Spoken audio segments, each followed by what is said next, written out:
परमात्मा के लिए कुछ भी असंभव नहीं है। एक नगर के बाहर जंगल में दो महात्मा साधना कर रहे थे।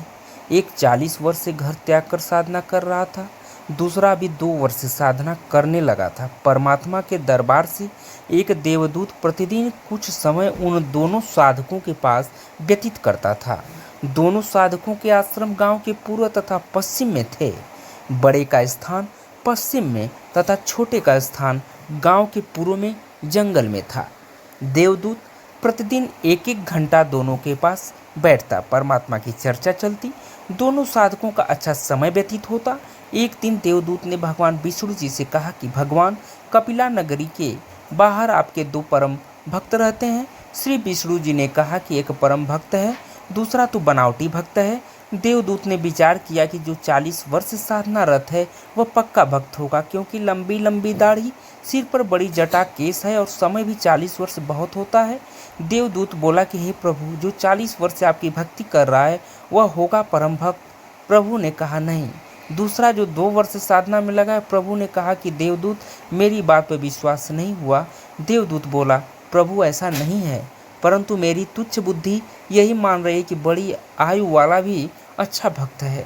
श्री विष्णु जी ने कहा, कल आप देर से पृथ्वी पर जाना, दोनों ही देर से आने का कारण पूछेंगे तो आप बताना कि आज प्रभु जी ने हाथी को सुई के नाके से निकालना था। वह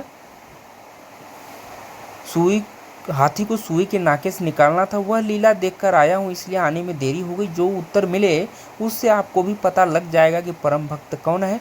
पहले प्रतिदिन देवदूत सुबह 8 बजे के आसपास बड़े के पास जाता था और 10 बजे के आसपास छोटी आयु वाले के पास जाता था। अगले दिन बड़ी आयु वाले के पास दिन के 12 बजे पहुंचा। देर से आने का कारण पूछा तो देवदूत ने बताया कि आज 11:30 बजे दिन के परमात्मा ने लीला करनी थी, वह देख कर आया हूँ। 40 वर्ष वाले ने पूछा कि क्या लीला की प्रभु ने, बताइएगा। देवदूत ने कहा कि श्री विष्णु जी ने कमाल कर दिया, हाथी को सुई के नाके यानी छिद्र में से निकाल दिया। यह सुनकर भक्त बोला कि देवदूत, ऐसी झूठ बोल जो सुने उसे विश्वास हो। यह कैसे हो सकता है कि हाथी सुई के नाके में से निकल जाए, मेरे सामने निकाल कर दिखाओ। देवदूत समझ गया कि भगवान सत्य ही कह रहे थे, यह तो पशु है, भक्त नहीं, जिसे परमात्मा पर ही विश्वास नहीं कि वह सक्षम है।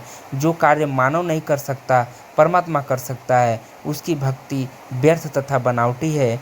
देवदूत नमस्ते करके चल पड़ा और छोटे भक्त के पास आया। भक्त ने देरी से आने का कारण पूछा तो देवदूत ने संकोच के साथ बताया कि कहीं अब कोई गलत भाषा न बोल दे। कहा कि भक्त, क्या बताऊं, परमात्मा ने तो अचरज कर दिया, कमाल कर दिया। देखकर आंखें फटी की फटी रह गई। परमात्मा ने हाथी को सुई के नाके धागा डालने वाले छिद्र के अंदर से निकाल दिया। यह सुनकर भक्त बोला कि देवदूत जी, इसमें आश्चर्य की कौन सी बात है, परमात्मा निकाल दे पूरी पृथ्वी को सुई के नाके में से, हाथी तो बात ही क्या है। देवदूत ने भक्त को सीने से लगाया और कहा कि धन्य है आपके माता पिता जिनसे जन्म हुआ, कुर्बान हूँ आपके परमात्मा पर अटल विश्वास पर। प्रियजनों, ये तो एक उदाहरण है। वास्तव में भक्त को परमात्मा पर पूर्ण विश्वास होना चाहिए कि परमात्मा जो चाहे सो कर सकता है। यदि कोई कहे कि परमात्मा यह नहीं कर सकता, वह नहीं कर सकता, तो उसको भक्ति अधिकार ही नहीं है। क्यों अपना समय भक्ति का नाटक करके व्यर्थ करें।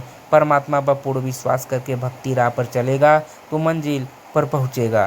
दोस्तों, कहानी पसंद आई हो तो कृपया चैनल को सब्सक्राइब करें। बहुत बहुत धन्यवाद। Thank you so much।